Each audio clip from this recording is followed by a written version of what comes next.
weekly world news on Spring Nectar TV, brought to you by Vibha Ramesh, Los Angeles, United States. First, the top headlines. Unresolved COVID origins, devastating caldera fire on West Coast. China announced reduced gaming time for minors. New Zealand shows decline in COVID cases. Taliban takes full control over Afghanistan. ICMR studies Covaxin in depth. Over to news in detail.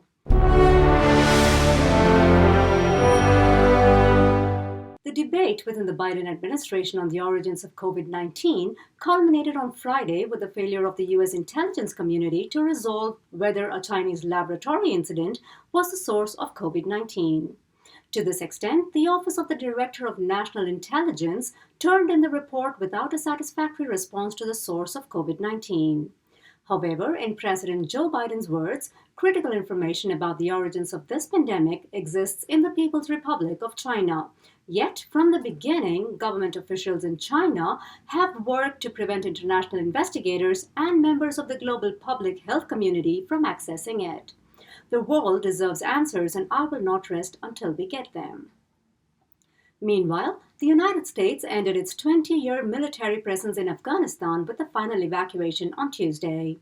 General Kenneth McKenzie made the announcement and remarked, "Tonight's withdrawal signifies both the end of the military component of the evacuation, but also the end of the nearly 20-year mission that began in Afghanistan shortly after September 11, 2001.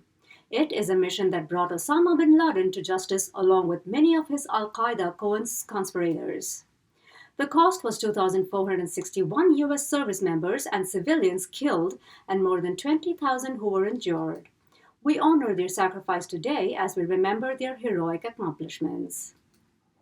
And the caldera fires that have been fiercely blazing for over 2 weeks now have destroyed about 2,000 structures and compelled thousands of people to evacuate their homes, especially around the Tahoe Basin. News as of September 1st has it that over 15,000 firefighters are on the job trying hard to douse the blaze, and the fires have only been 25% contained. Cal Fire Division Chief Eric Schwab commented on the situation, saying, "To put it in perspective, we've been seeing about a half-mile of movement on the fire's perimeter each day for the last couple of weeks, and today this has already moved at 2.5 miles on us, with no sign that it's starting to slow down."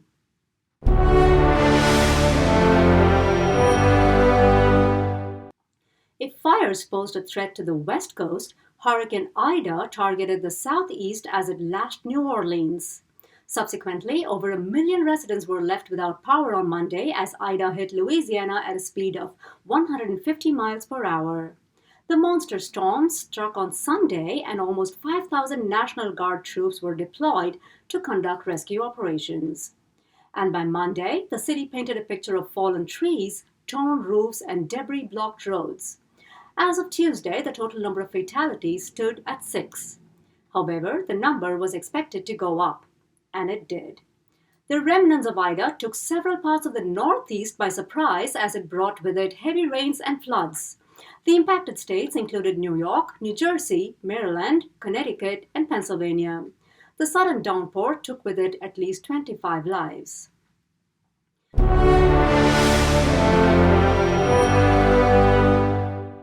Moving on, China imposed a new rule for all gamers that are minors, which could prove beneficial to the young gamers in the near future and in the long run. To this effect, the country has instructed all the gaming companies to cut down their services provided to children. According to the new rule, minors will be permitted only 1 hour of online gaming on Fridays, weekends, and holidays. The rule has to be reinforced by gaming companies such that their gaming services would be available for young gamers only between 8 and 9 p.m. on the set days. Further, gaming companies will be barred from providing their services outside the stipulated time slot. The move was made in a bid to curb youth video game addiction. And in New Zealand, the single case of COVID-19 had spiked to 612 cases, with 597 in Auckland and 15 in the capital. Despite strict lockdown measures, the surge could not be curbed because most of the recent infections came from household contacts and not from social gatherings or workplaces. The country continued to function under the Tier 4 lockdown until Tuesday, while Auckland would stay in Level 4 for another 2 weeks.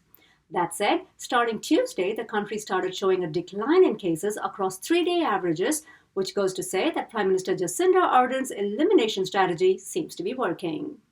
Over to Afghanistan, soon after the last of the US troops left the country, the Taliban celebrated their moment of victory for taking complete control over the country.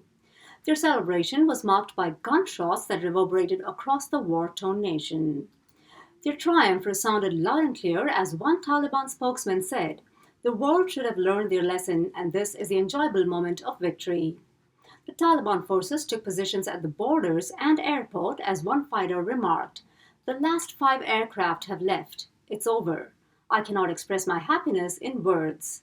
Our 20 years of sacrifice worked." And in Denmark, all COVID restrictions would be lifted on September 10th. The announcement came from the Health Ministry as it declared that the virus was no longer a critical threat to society. The Health Ministry deemed the virus as non-threatening primarily because of the high vaccination rate in the country. In his words, as he said in a statement on Friday, "The epidemic is under control. We have record vaccination levels. That is why we can drop the special rules we had to introduce in the fight against COVID-19. Having said that, he also warned that in the event of a relapse or surge in cases, the government would take prompt action to arrest the spread if it threatens the fundamental functioning of the society. Statistics show that 71% of Denmark's population have been fully vaccinated. Moving on, the Indian Council of Medical Research conducted a pilot study on the antibody response to a single dose of Covaxin versus a double dose of the vaccine. The study was undertaken primarily to understand if a single dose of Covaxin administered to an individual who has previously been infected with COVID-19 equal 2 doses of the vaccine administered to those that have not been infected at all. Subsequently, the study group involved people who have been infected with the virus and those that haven't been exposed to COVID-19. The findings are still in its preliminary stages, and a short paper published in the Indian Journal of Medical Research read, "The study offers evidence in support of public health-oriented and immunologically sustained vaccine strategies." If our preliminary findings are confirmed in large population studies, a single dose of BB652 vaccine may be recommended to previously confirmed SARS-CoV-2 infected individuals so that the naive individuals could attain the larger benefit of a limited vaccine supply. That said, authors reassured that 2 doses would be ideal even for those previously infected. Meanwhile, more than 300,000 people were affected by the floods that hit Assam.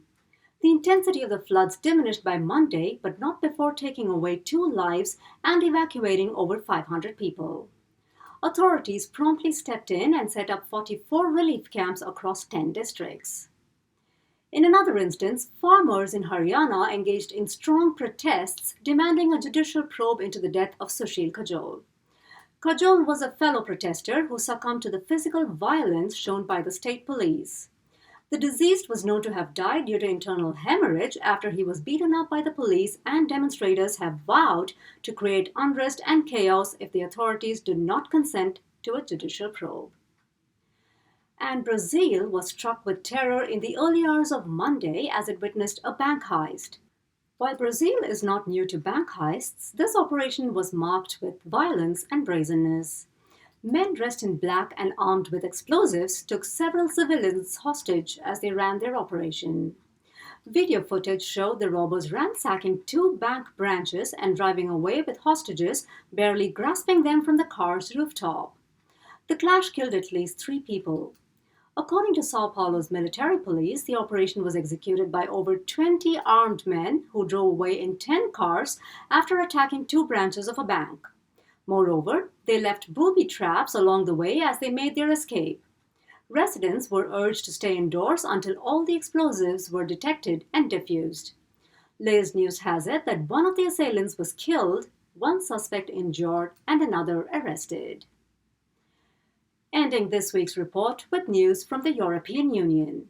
6 countries have been removed from their travel whitelist. The European Union's COVID white list of places includes those countries that have fewer than 75 new single-day cases for every 100,000 people over 14 days. Travelers from those countries that meet this criterion would be permitted to enter any of the member states without having to quarantine. With the spread of the Delta variant, some of the countries have ceased to meet the whitelist eligibility. Therefore, the European Union removed the United States, Lebanon, Israel, Montenegro, Kosovo, and the Republic of North Macedonia. With that, we bring you to the end of this week's news bulletin. I'll see you again next Friday with more world news on Spring Nectar TV.